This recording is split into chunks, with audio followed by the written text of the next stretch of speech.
Welcome to the Sustainable Travel Podcast. This is a podcast that interviews a range of different travelers from different backgrounds to see what sustainable travel means to them. I'm Emma, your host from That Travel, and today I am here with Dr. Sarika Khanwilkar, the founder of Wild Tiger, a conservation organisation with a focus on science-based solutions. And today we're here to talk about big cats and find out what is the obsession with them. And yeah, I'm so excited about this. I love cats. Sarika, hi. It's great to have you here. Hi, I'm so excited to be here, Emma. Thank you so much for having me. No problem. We were just saying, obviously, between the two of us, but it's been such a long time coming. We've been chatting about this and saying that you should come on. So I'm really happy to have you here. You love cats as well. They're like your fascination, aren't they? Number one, better than dogs, hand down. We can have a debate about that later, but yeah, cats rule. Yeah. Tell us a little bit, for those who don't know you, what it is that you do, how you came to be interested in wildlife conservation, and who you are. Yeah. Well, I'd say gosh, okay. Let's start from the beginning, I guess. Well, so my name is Sarika. You already know that. I was born and raised in the US, with a white American mom, and an immigrant Indian dad. And so I grew up there, and then I've been living in India for the past 3 years, and I've been working in India for over 10 years now. And I talk about my identity because I think being mixed, sort of helps inform like a lot of my beliefs and a lot of like how I tread working in a place that is different from the country that I was born in, but also a place where I have heritage in, right? Yeah, I mean, I've been working in wildlife conservation for over 10 years, and I really got interested in it because of the science part of it. So growing up, my family was very outdoorsy. All of our family vacations, I remember, had something to do with like hiking. I grew up in the mountains, snorkeling, all of that. So I loved nature. And separately, I also loved science. I always wanted to like be a biologist. I was one of those people who really cared about like what my science fair project was going to be, right? So, I kind of, those were always really separate things to me until I got to college. Like after my first year of college, I actually went on this study abroad to Ecuador. And it's because we got to go to the Galapagos Islands. And I wanted to go there, obviously, because Darwin, sort of his theory of evolution was inspired by his trip to the Galapagos, right? So that sort of connection to science is sort of why I decided to go on this field trip. And this field trip was sort of about ecology Yeah. and doing science in nature. And that was the first time that I even knew that doing science in nature, which to me is part of conservation, that's the first time I even like learned about it. So basically from then on, I was really hooked onto just like doing science in with nature. I thought that was really lovely. And then obviously like the more I learned about nature, learning about the threats that it faces in today's world, it sort of like became like a like responsibility Yeah. in a way for me. So yeah, that's kind of like how it started long ago. And then with tigers in particular, so I was working in wildlife conservation. I mean, I'd worked around the world, mostly in the Western Hemisphere. And then I was like looking for a job. I think right out of college, I was looking for a job. And I happened to have my dad happened to know some people who ran a tiger conservation NGO in India. So I said, okay, cool. Like, let me go for a couple of months. I'll learn from them. And when I came, it was just like, okay, I'll learn about tigers. But I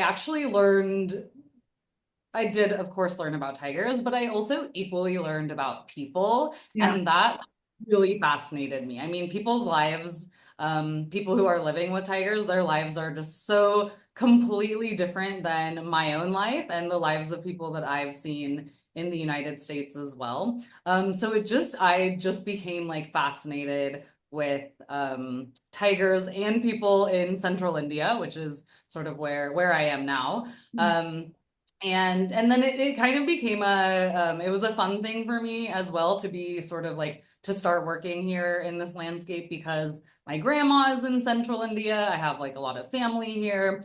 Yeah. So it's sort of this place where I could work and also sort of like be with family and kind of reconnect to that part of me as well. So that's kind of how I became interested in wildlife conservation. And I mean, tigers, like everybody's into tigers.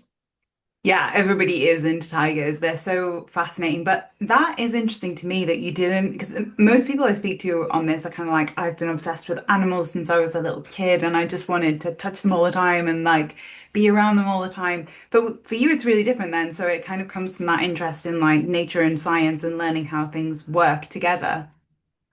Yeah, like I kind of am weird. I like don't really love touching animals. No, that's Like good. like I had a job once for like a year. I worked at a nature center where they had like reptiles, amphibians mostly. They had like one mammal, this skunk.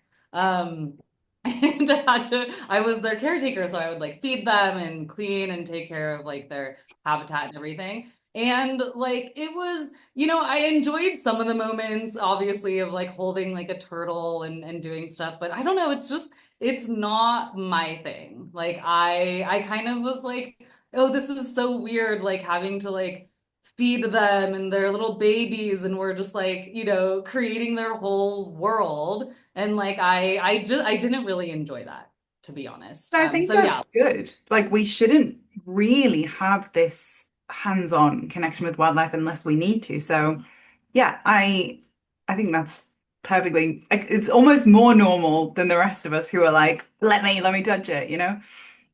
Um Like that's true, but just quickly, like there is though there I think there's like a lot of anti-zoo and sort of anti-hands-on sort of conversations, which yeah. are like to a point, but like it is important to know that like in this day and age, like just because of the things that wildlife face, like zoos and doing more what we picture as hands-on conservation, it basically is necessary in this world as well. But that can be tricky, so I'm sure we'll get more into that. Yeah, in the world that we've created, it's definitely difficult. So we're going to be talking about big cats, and I know you said that everybody loves tigers. And I completely agree. Like I love tiger. I've never seen tiger in the wild.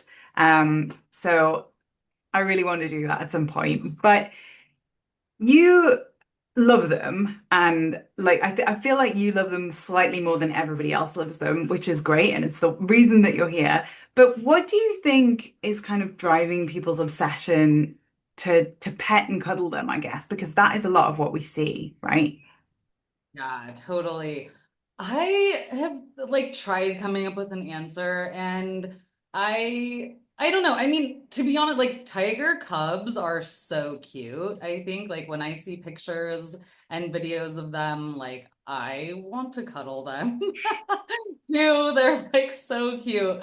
And I kind of think just in general as well, like because I guess we have like house cats as well that can kind Yeah. of like have the same mannerisms as tiger cubs actually. Like it's so funny to be watching like a grown tiger, and if you have cats at home or have like watched cats, like you'll be like, wait, they're doing the same thing, you know? Yeah. Like they do have some of the same mannerisms and everything, because at the end of the day, they're both cats. So I think there's this like false sense of like what do you call people are familiar, a false sense of familiarity like Mm. with what is supposed to be a wild animal, but like looks so close to like, what our sort of domestic cats would be like. So especially like cubs, people love to cuddle them. I mean, I don't know, I don't like I can't hate people for it because they are cute. But and I think at like a more like a larger level, I think it's like this very sort of Western way of looking at nature, in how sort of like humans have sort of domination over nature, and it is ours to sort of Yeah. hold, conquer, and everything. So I think it comes just from like as a society, like we're generally trained to like view nature sort of in this way. Yeah, I agree. I think it's like a sense of entitlement to like, why can't I touch? It's a big cat. Why can't I touch it? You see this with these like walk with lion excursions, and even cheetahs are one that I've been seeing so much. I know they're not the same kind of genus of cat, but like trying to pet cheetahs just because they're seemingly quite docile. Yes. Oh my God. Okay. So that's so crazy you say that because, yeah, somebody recently told me. So there's a cheetah reintroduction project in India right now, like taking cheetahs from Africa and putting them in India. And I've said a lot about how local people have not been involved in that process. And so now you have people like local farmers and whatnot, like dealing with living with cheetahs, and the cheetahs have actually like killed and eaten people's livestock, right? And Wow. then somebody commented, it was like a video, right? On social media, and somebody commented, they said like, but why does it matter, because cheetahs like aren't a threat to human lives, you know? So yeah, people have this funny I mean, I guess it's somewhat true in a way that like if you're gonna compare like how many humans a tiger has killed, you know, over since the time we've been measuring that versus cheetahs, I'm sure the number is less, but I don't really think that that's like a fair and a comparison that we need to be making in this moment. It's just like you were saying, like just because they may be sort of perceived as a little bit more human friendly doesn't mean that it's like suddenly okay to like go on walks with them and cuddle them. Like they're still a Yeah. wild animal. And this is completely disregarding the fact that economic strife can ruin someone's life. Like, if you have, for example, a cheetah that takes out this one particular farmer's herd of cattle or sheep or whatever, and they're like consistently doing it, and then this farmer loses income. Like, I was reading the other day that an elephant, or more specifically a herd of elephants, but even just one elephant can decimate a farmer's crop for the year. And then it's like, what, where do we go with that? Like, that's still human wildlife conflict. That's still someone's life actually ruined. So it's not just a case of, well, they could attack you. There's plenty of other ways that they can cause harm. Yes, absolutely. And like same goes for tigers, you know, same goes for tigers. Like right now, India's tiger populations have increased a lot. It's sort of in the traditional sense of conservation, which has focused entirely mostly on wildlife itself and not really the people. It is a conservation success story. Yeah. But here's where because of that increase in tiger numbers, now comes the like reality, the sticky parts of conservation, which is like, okay, but now how are we protecting the people who are living with the tiger? Because as you said, there's those economic impacts as well. Yeah. I think as well, like going back to what we were saying about why people want to touch them so much, there's been all these kind of documentaries and like films lately about like Tiger King. I mean, it wasn't that recent now. I'm probably aging myself, but like, Oh, can you believe that? No, no. I don't know.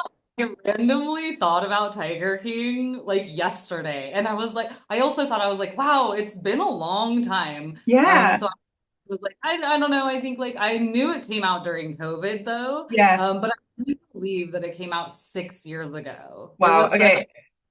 such a cultural phenomenon though, right? Yeah. And now I'm like, COVID was 6 years ago. Like, oh my God. But yeah, it's one of those things that like when that came out, I almost think it was trying to say this is not a good thing, but it comes back to that idea that like all press is good press in a way. So when people saw it, they were like, well, I could do that and like I could have tigers, like even if they're not really thinking through the consequences. And you get right, like the remember when everybody would go to Thailand and it was like a craze to pet like an adult drugged tiger and all the men would have it as their Tinder picture. It's not like a used to phase. Like Is it people are not? not in like big numbers, which is it's actually interesting that you're seeing it as like a past thing, because I think it's something that has sort of like come from like European and American travelers doing that and then sort of like reducing that because of probably I think they're learning a little bit more about why that's not good. Yeah. But in India, I see a lot of people, particularly from the middle class, going to Thailand still today, and Oh, doing encounters. I mean, like just this year, there was some guy who there was a video, a gruesome video on online that he was like, walking the tiger and he got attacked by the tiger. Yeah, it was very did he gruesome. survive? Yeah, he survived. Yeah. Oh, Uh, that is nasty.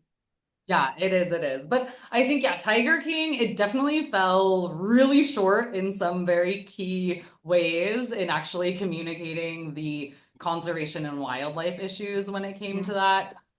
I think it sort of like, unfortunately, just glamorized, like you were saying, it just sort of like glamorized this life and made it funny. And honestly, like I kind of love Tiger King too. It was very memorable. I remember some of the lines, like it's something like I'll never forget. Yeah.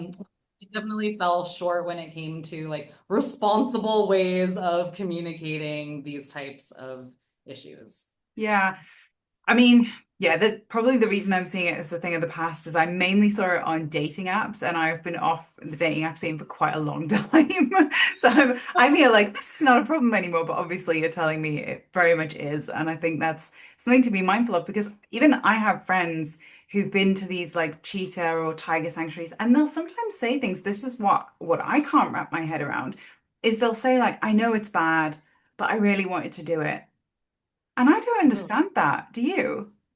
that's really interesting. I have not heard that one before. Mm, Uh, yeah, I ugh, then yeah, I don't really know what to yeah. say, right?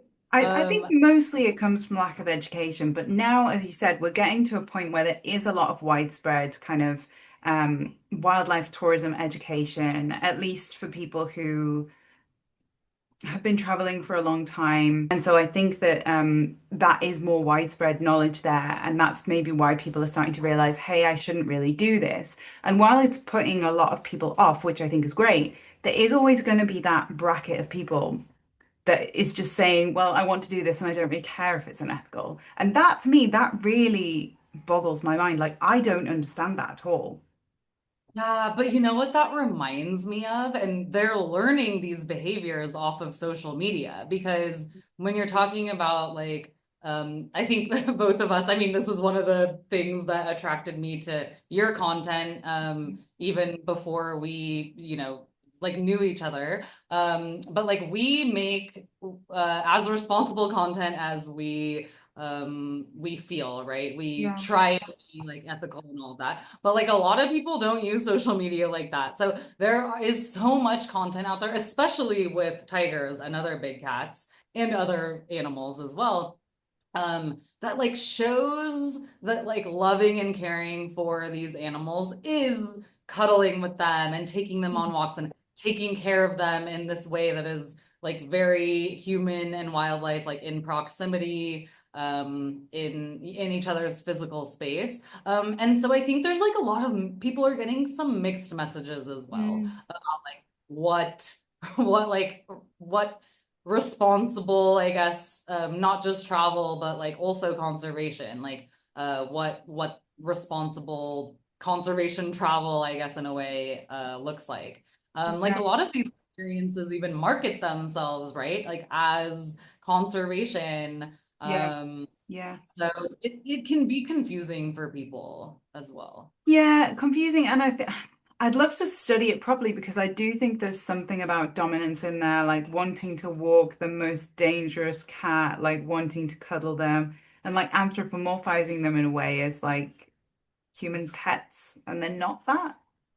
Yeah, absolutely. And like you can get a really cool picture.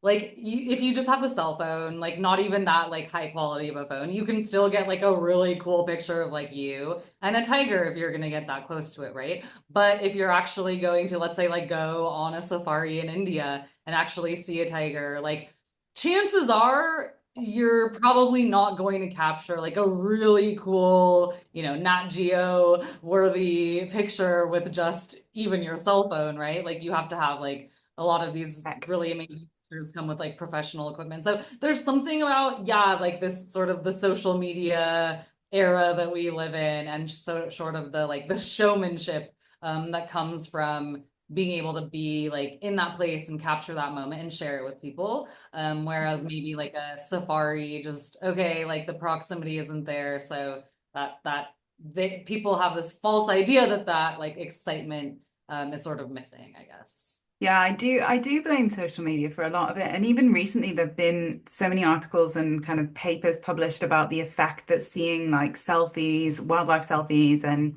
all this that's been in the news. And I think it's really important to remember that everything you post has a ripple effect. Everything has reach, and what people are seeing, you might only get 30 views on your content, but then those 30 people might go and do it themselves, or like, it's so far reaching. It is so interesting. Yeah, I am so fascinated by that research. I think it's growing, but it only like really confirms what I think a lot of people who are interested in sort of like the implications of what you communicate on social media have been saying. Mm.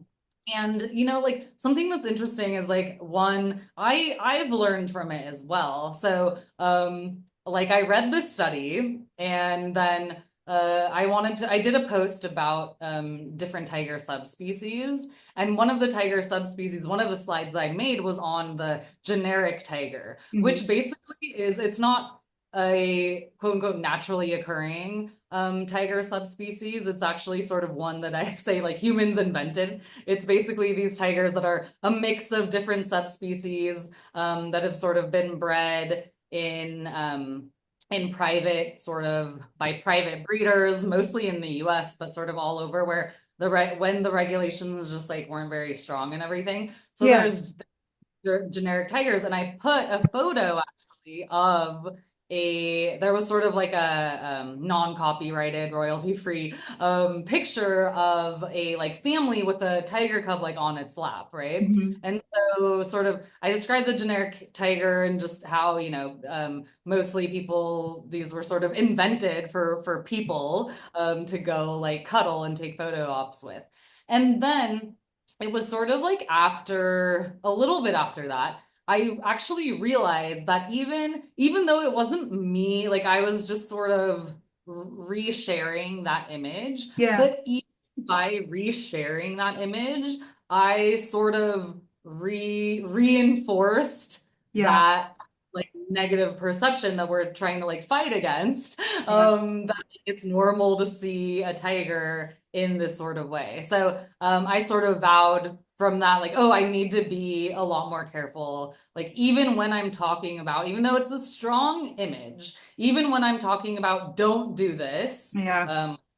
like it's somebody cuddling a tiger cub, like I need to not share that image because it's leading to this, So it's interesting. I think the research, more and more research is coming out. We're understanding a lot more about like why our imagery and words matter and how we can like better present what we're actually trying to inspire in terms of like behavior.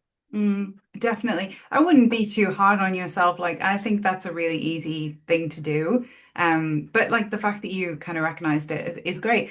While we're talking about that, I know like I've shared multiple times on my account. I think anybody who's familiar with this podcast will know that I think the only way tourists should be interacting with wildlife is hands off.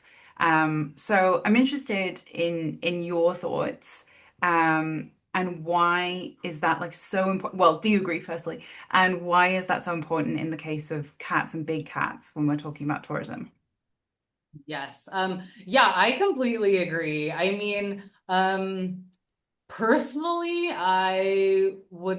it's not realistic, I'd say, like in the world that we live in and because of just like access and everything. But if people can see animals just in the wild, that is sort of the ideal scenario. And same goes with big cats, with tigers. Like you come to central India, I'd love to show you some tigers here, right? But obviously like not everybody can afford that. Like travel in of itself is a privilege. And so the other option is typically like seeing a captive tiger or other animals. So the issue with that, I think there are some sort accredited legitimate zoos that have tigers on display, that it is totally fun and cool to go see them, go give your money to these institutions because they're actually doing good work in terms of supporting conservation around the world, conducting world-class research like within the facilities themselves. But I would say like a majority, it's really hard for the average person to distinguish that kind of a facility versus one that like markets itself in the same way, but actually is not in fact a accredited or legitimate conservation institution. Yeah. And like historically, like in the US, I mean, that's how one of the reasons that tigers in these sort of private zoos, quote unquote zoos and private sanctuaries. That's how they became so prolific, Yeah. because people bought into the business of basically tiger cub petting and these photo ops. Yeah. And that's not a good life for these animals. And it's dangerous for people as well. I think actually like just this past month, I think some pet tiger in Germany like got loose, and then like had to like be like tranquilized and like maybe put down, I'm not sure. But yeah, I mean it's just not like these are not animals that I think like will deserve to be in captivity. And yeah, it's just tricky because to tell a legitimate captive tiger institution from another can be tricky simply because of marketing. Like these people who are not really doing a like ethical things, and are not actually supporting what conservation really is. They're really good at marketing. So it can be really tricky to figure that out. So yeah, like I wish everybody, I definitely wish everybody could see a tiger in the wild. But because that's not doable for everybody, then yeah, I mean, seeing a captive tiger is your next choice, but you just have to be really mindful and like do a lot of research, like reach out to people, and see what they say about wherever you're going. Yeah, and I think it's very important to draw attention to what you just said there, which is for the average person, it is nearly impossible to figure out which of these facilities is doing the right thing. I'm a big fan of supporting ethical conservation where it's happening, but I think in the case of zoos, this becomes like, and I know we're not going to get into like our opinions on zoos because that would take years. Um, but like that is very, very tricky. And I think you really need to be looking to like actual experts and people who know the facilities inside and out. Yeah, it's so tricky. Like, because I know tigers, I would say I'm like fairly confident in my ability to sort of like distinguish, okay, this is like a good place, this isn't such a good place, and this is definitely a bad place. Yeah. But even when it comes to, let's say, like elephants or primates or something, like it would be a lot harder for me to distinguish between these facilities and Yeah. whether they're like that the activity that they're doing, is that actually good for these wild animals? So even like experts have to go to other experts to understand this more as well. But just like you said, it's actually about like you can go to these places, but you have to realize like that it's a privilege and you need to do your research Yeah. to make. I completely agree. I mean, honestly, such a good point. So if we're saying that ideally probably for tourists, like the average tourist, a zoo is maybe not the best way to go. Like hands-on is definitely not the best way to go. Is there an ethical way, in your opinion, obviously ethical, very subjective, but is there an ethical way, in your opinion, that tourists can see big cats or other animals in the wild? Oh, for sure. I mean, I mean, overall, yes, like come to India. I think tourism is it is like one of the only ways that sort of the average person, beyond if you're going to like financially support an organization that's doing real work. I think tourism is like a great way to both sort of support conservation that's happening in India, but also like get something from it as well. Yeah. I mean, like I personally, I love traveling to see tigers. In central India last year, I did a every month I had to see tigers sort of thing, which was really fun, and it got me out of the house, that's for sure. Good. Oh, that's so sweet. I love that you've worked with tigers for so long, but you're still obsessed with them like that. That's truly so lovely to see somebody who really enjoys their work that much. Yeah, well, so my work actually, okay, I'm derailing for a second, but like remind me to circle back. But so my work with tigers actually, like when I first started, like got interested in working in central India, I did a lot of like camera trapping of tigers outside of protected areas. But I also worked a lot with people. Mhm. So it sort of was like, yeah, I got to see like pictures and track tigers sort of like on the ground, which was cool. But that's I would say is as close to sort of like physically like working with tigers as I was. Like obviously I'm in forests where tigers exist. I see their sort of pug marks and scratch marks all the time, where I do like other sort of scientific research. But they're sort of like it's like a I don't know, like a ghost in the forest type Yeah. situation, right? Like I know they're around. It's like it's sort of like it's cool, but yeah, like I don't work like as close directly with them as I would say maybe like wildlife vets who sort of like Yeah. like train them and do stuff. Like I'm not physical with them at all.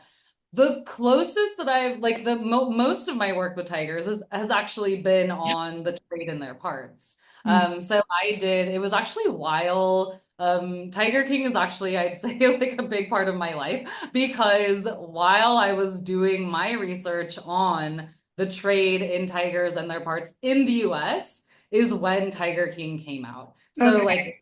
in that moment, I was so like, I know, the US and international laws about like wildlife trade and tiger trade, and like all these patterns. I would say like a lot of my tiger work is actually like so not really grounded in India. Yeah. So that's why I think I still have so much to learn, right? And like actually going to these places when you don't live somewhere, even if you know sort of like if you have a lot of textbook knowledge about tigers, let's say, like, how long they live, like how their kids sort of grow up and like they have territories and you sort of know again like this textbook behavior stuff. But like actually seeing it is totally different. And then talking to the people who live there and have actually like seen tigers over like generations, right? Like Yeah. they know like, oh, this guy is like this son, and his Wow. brother, like he has established a territory like over here, and like they know their personalities, their like idiosyncrasies, like that, like learning from people who are so close to these tigers in these places is like one of the greatest joys that I get. And like actually because I mean I've only lived in India for 3 years now. And now I'm starting to be a bit more like regular at places. And even I'm starting to like recognize these individual animals. Wow. And that is just like it's such a joy. It's such a joy. Like they transform from just a sort of like cool but abstract animal into a being, Yeah. right? Who you've seen like grow up, and I think that's so special. So I think because my work with tigers has been very sort of like a little more removed, Yeah. I'm still like have this like to complete obsession with them. Um But I love but that. I think the people that I know who work in wildlife conservation often don't work hands-on, and it still is like this is kind of what we're saying, right? Like you can be interested in and love and appreciate an animal without having to touch it.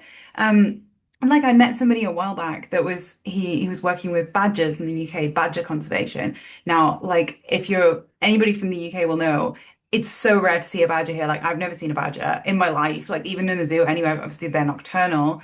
And he was like, yeah, I think I've only seen like one or two because I basically just like work on their sets and like help their habitats and that kind of thing.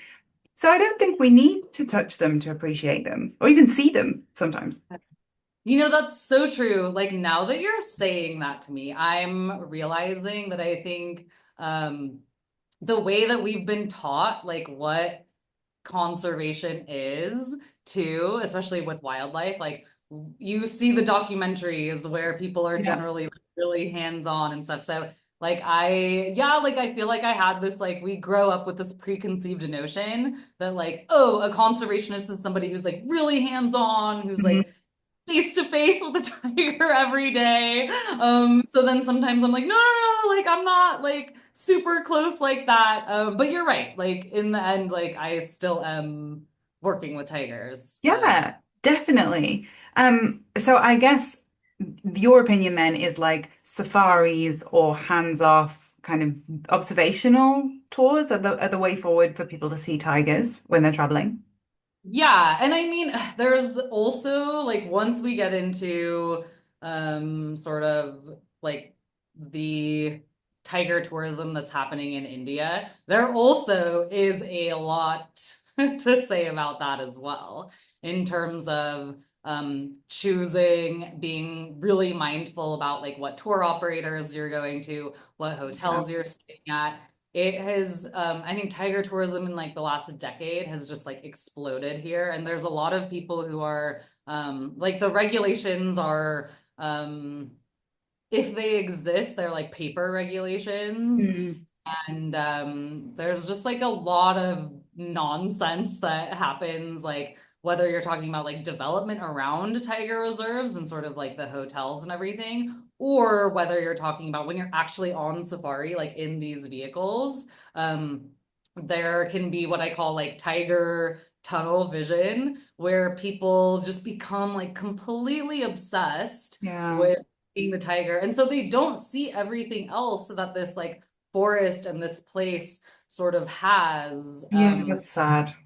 And because of that, like people, they can sort of, when the drivers sort of in these gypsies, whose tips sort of rely on Yeah. having good tiger sighting for this family, they might, you know, get close, too close to an animal or position themselves in a way that is impacting the tiger's behavior, right? Or crowd them. Or crowd them, yeah. And like you know, each scenario, I mean, I think there can be a lot of like videos circulating on social media of like, oh, this tiger was crowded, like here, there, all of that.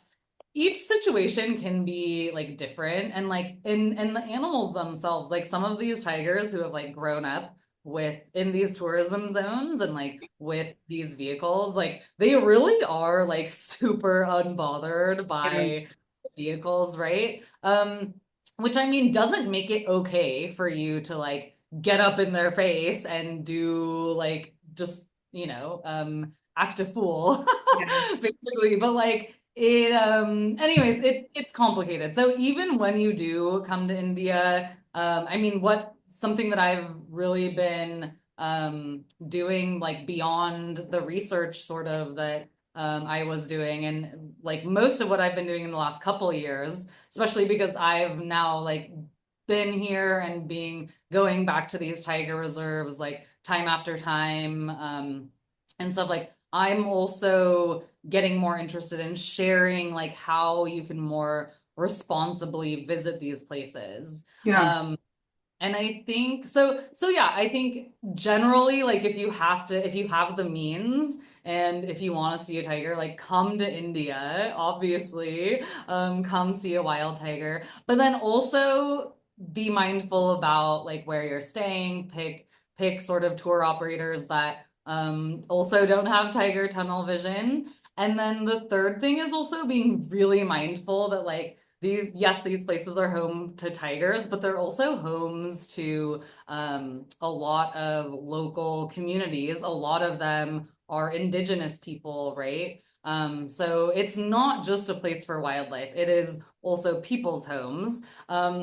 So come and be open to that too. Like learn about these amazing different cultures that have different languages, different foods. Go and like pick some, like forest produce that they're doing. And so as you're learning about the wildlife in these places, it's I think really important to also recognize the cultural value that these places have as well. And like I say that to whether you're a foreigner or whether you're an Indian traveling to these tiger reserves. I think being mindful of that is super important.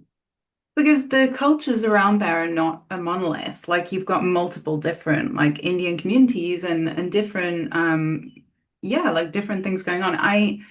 I also think what's quite important to point out, like everybody who knows me knows I'm a huge proponent of traveling for culture and food as well as wildlife. But one thing I would say is that often people say they're traveling for wildlife, but they're actually traveling for tigers. And it's like the tigers for sure are this flagship species, and they're like species, sorry, I can't speak. And they're really beautiful and they're really important, but like they may not even be a keystone species to the environment. They may not be like one of the most important sort of architects for the ecosystem. There are so many other things to see, and I think doing a little bit of research into like what birds are there, what reptiles are there, like is there any other flora and fauna that you can see, even the plants, I never see this from people on safari, and it's so important. I have become so obsessed with plants. Like because like central India too, like where I sort of stay and go the most, it's like a tropical dry forest. So it's not that lush evergreen forest that people think of when they think of a tropical forest, right? Like in the post monsoon it gets really green and lush. That's sort of when it's at its like peak greenness. But then it becomes really dry. And that's actually why you can see tigers really well here, is Yeah. because it's dry and you have the Is it like a visibility. jungle? Yes, yes. Nice. That is really And cool.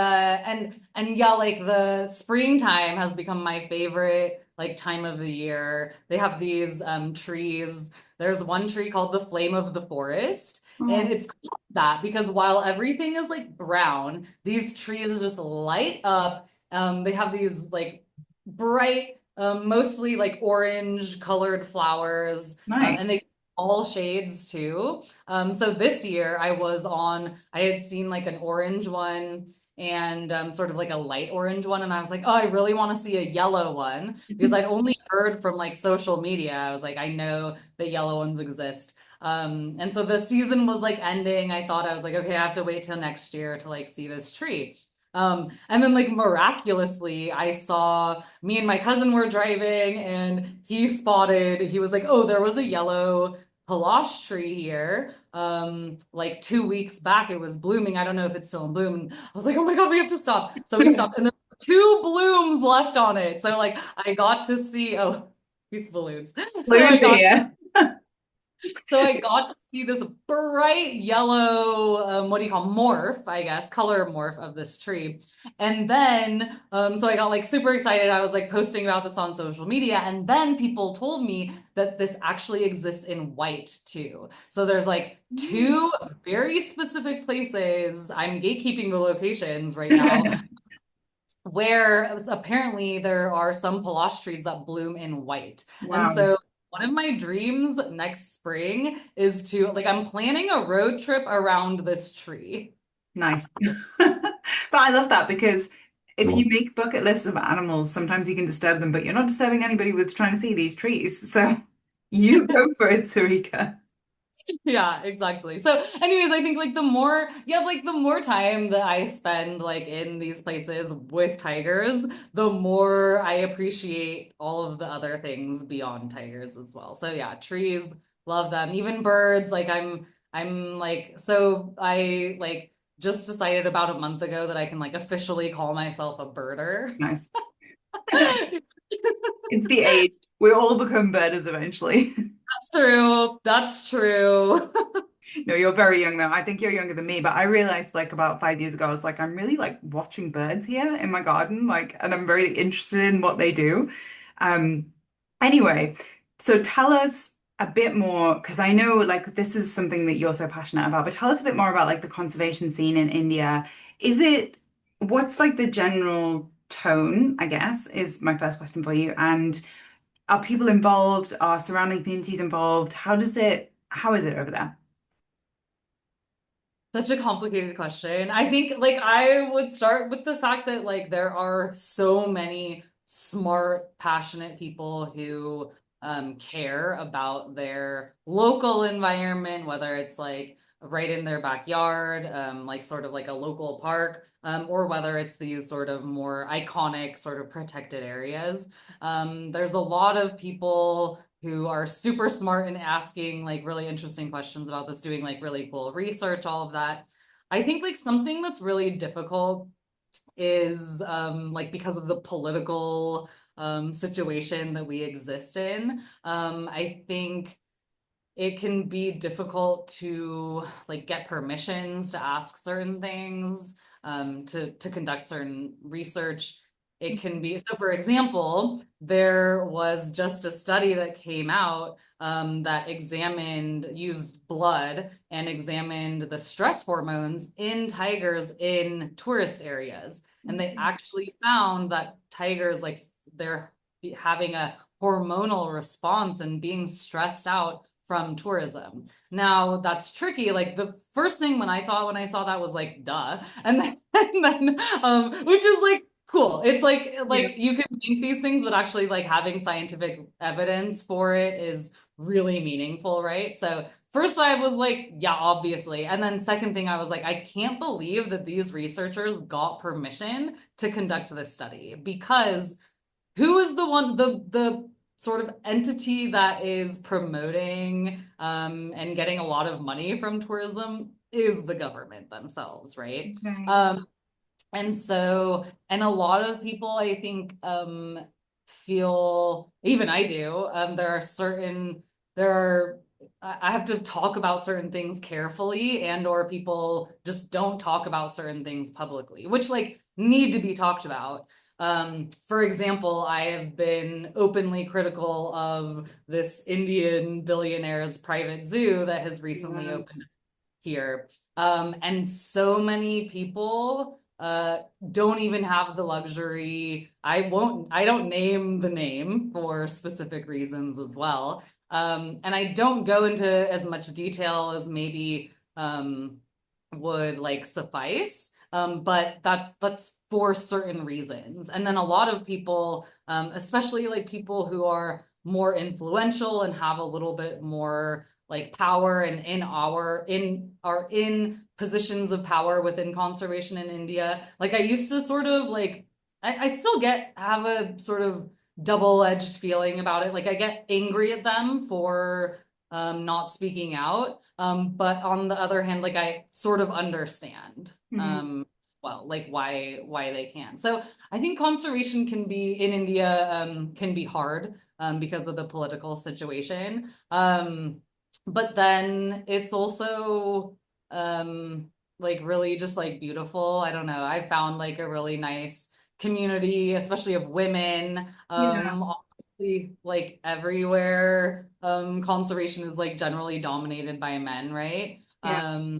And Is it so well regarded? Because I went to very recently to Sri Lanka and the Maldives, and the attitudes towards conservation from surrounding communities is very interesting to me. Like some of our Maldivian guides who were Maldivian conservationists were saying, there's such a negative attitude towards it, and like how Maldivians have been kind of gate kept out of it. And it was quite similar in Sri Lanka. So I was wondering, what do you see in India from that?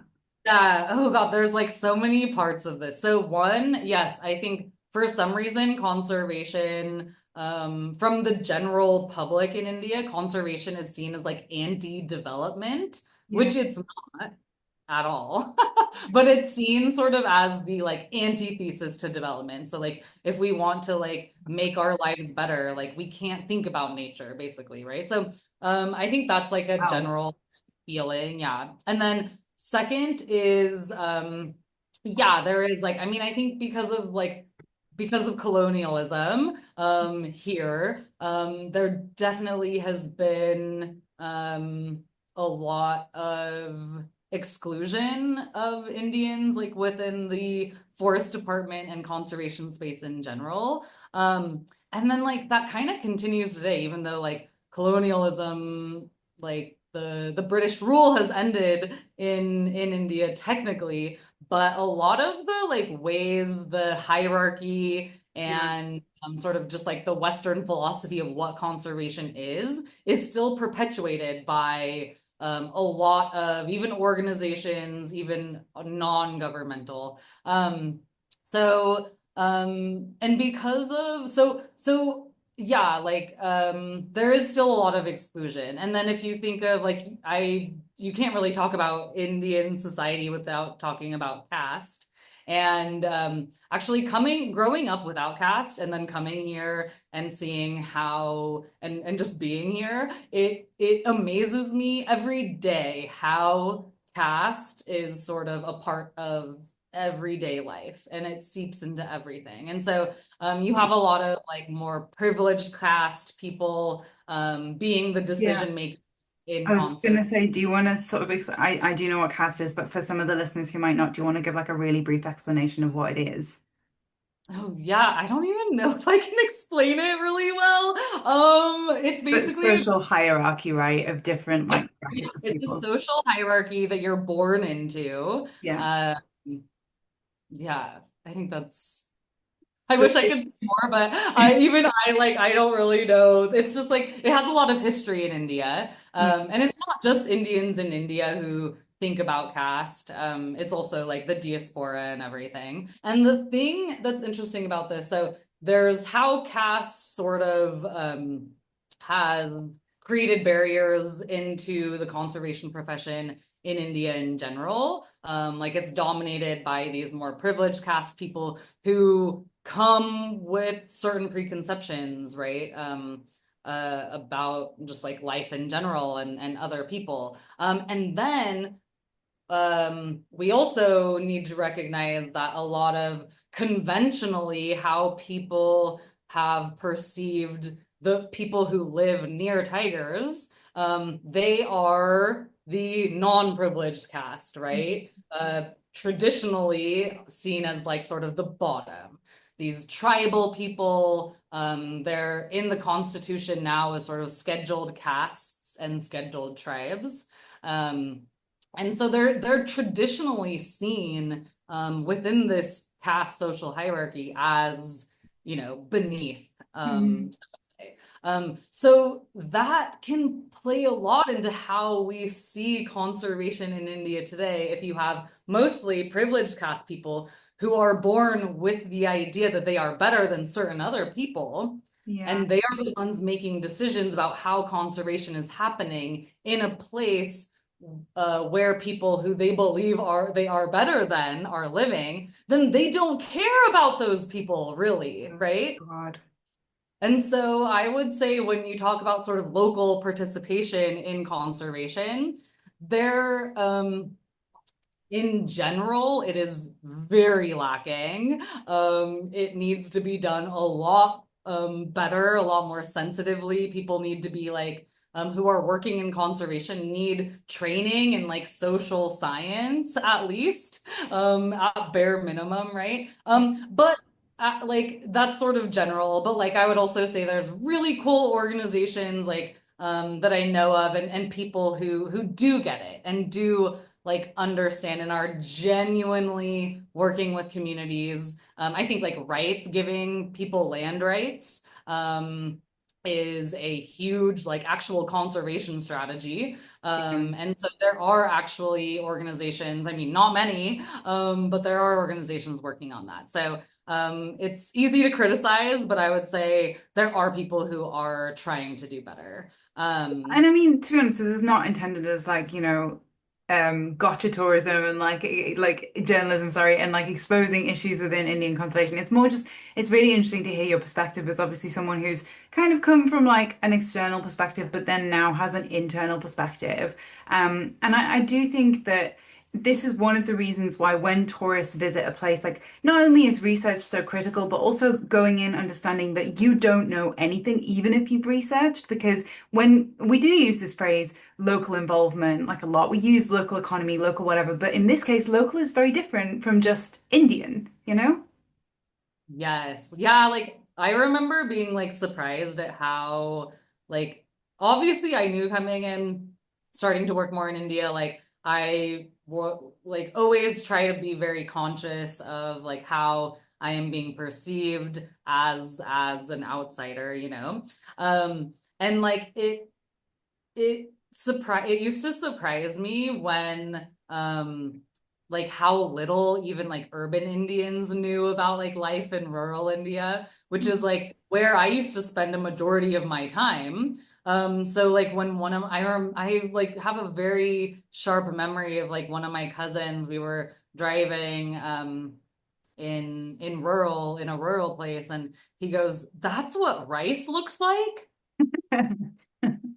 I was like, what do you mean you've never seen rice? Like, what? Where did you think it came from? And it came was like, it's not that far from you. Like, you know? So like there's also yeah, like even if you're quote unquote like born in India, that doesn't mean you're like local to a Yeah. certain place. And yeah, that definition itself is can be complicated. But yeah, you know, the last thing I wanted to say about conservation in India too is that like it's so underpaid. I find a lot of the workers, I mean, this is kind of like conservation around the world, I Yeah. would say. But like in India, it's just it's a huge problem. I find a lot of people like big organizations are quite exploitative. People are expected to do a lot of free labor, and it's just like not well compensated at all. So that's also an issue. Like, how do you attract talented people when the benefits just aren't there? And is it competitive or no? Yes, it's super competitive as well. I mean, there's just India, there's a lot of people. So yeah, things can be really competitive. And so that's why places can get away with sort of like expecting free labor from people as well. And Um, working for tips, which you mentioned earlier, and I think that's such a great point to say, like, if people are visiting, please don't make your drivers think that you'll only tip them if you see a tiger. Please don't offer tips based on wildlife sightings. Like, of course, the conservation industry has a part to play in this, but that is so desperately unethical and can drive people to like really desperate measures. So please don't do that. Absolutely. Like I've literally heard, you know, photographers are the worst ones too. Yeah.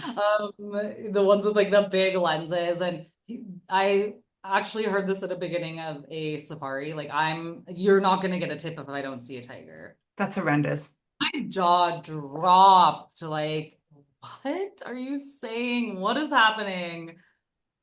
You're just encouraging people to act in ways that they don't believe is ethical, that they wouldn't normally like, yeah, it's we could go on all day. So Yeah. that I recently heard somebody like I've said this as a joke only because like I'm like you're guaranteed like one of my friends was visiting. I was so happy because she was like one of the first people from the US who came and visited and like I went to Pench Tiger Reserve with her to like show her a tiger, right? So I knew at the beginning of the safari, I was like, I'm gonna 100% guarantee your tiger sighting. Like sort of as a joke, but also because I knew that there had been like a lot of tiger activity in the gate before. So yeah. like I was feeling confident, but like I said it as like a joke, but then I realized I was like, oh, actually, like I don't know if I should say that They could be because hiding, they could be sleeping, they could like we can't guarantee anything when it comes to wildlife. yes, exactly, exactly. So I was like, okay, even if it's a joke, I don't know if I should be saying that anymore. Well, Sarika, that's all of my questions. Do you have anything else that you want to kind of add to the discussion? Yeah, anything else you want to say? Um, Yeah, if you want to come see wild tigers, ask me. I would be happy to sort of give you suggestions and an itinerary and hook you up with all of the best people who like I've interacted with and sort of vetted. I'm really like passionate about sharing tigers with people and doing it in a right way. I'm gonna do that. Yes, exactly. I'm like, okay, so Emma, like, when are you When are you coming? coming? No, I really do want to come to India. It was on our list, and anyway, I'll come to you separately about that one. So tell us, Sarika, where can people find you, and what else are you working on at the moment that people need to know about? Ooh, what am I working on? I guess, well, people can find me. I'm most active on Instagram. My handle is at Sarika Living Wild. And, you know, I think a project I'm working on, something I'm really proud of, it's called the India Ecoacoustics Network. And I started it with a couple of my colleagues, I guess a year and a half ago. And it brings together, so if you don't know what ecoacoustics is, it's basically like the study of nature using sound. And it's part of what I did my PhD research on. And I continue to do projects like that because you can basically like identify species from sound, which is really cool. But this network we've created is just like a community of people. We're like really active on WhatsApp. So whenever somebody has like it's like a help desk on WhatsApp for anybody who's like interested in or working on this. And we hold monthly events actually that sort of share the bioacoustics work that is happening in India. So you can also follow that on Instagram. It's at India Ecoacoustics Network. Yeah, and that hopefully will grow into other things as well. Amazing. Well, I will just wrap up then. So this has been the Sustainable Travel Podcast. You can find us on Instagram at Sustainable Travel Podcast, or you can listen on Spotify, the Sustainable Travel Podcast. You can also find us on YouTube. We're on at @that_travel. And thank you for listening. If you do listen and you like the show, please don't forget to like and subscribe. And thank you so much.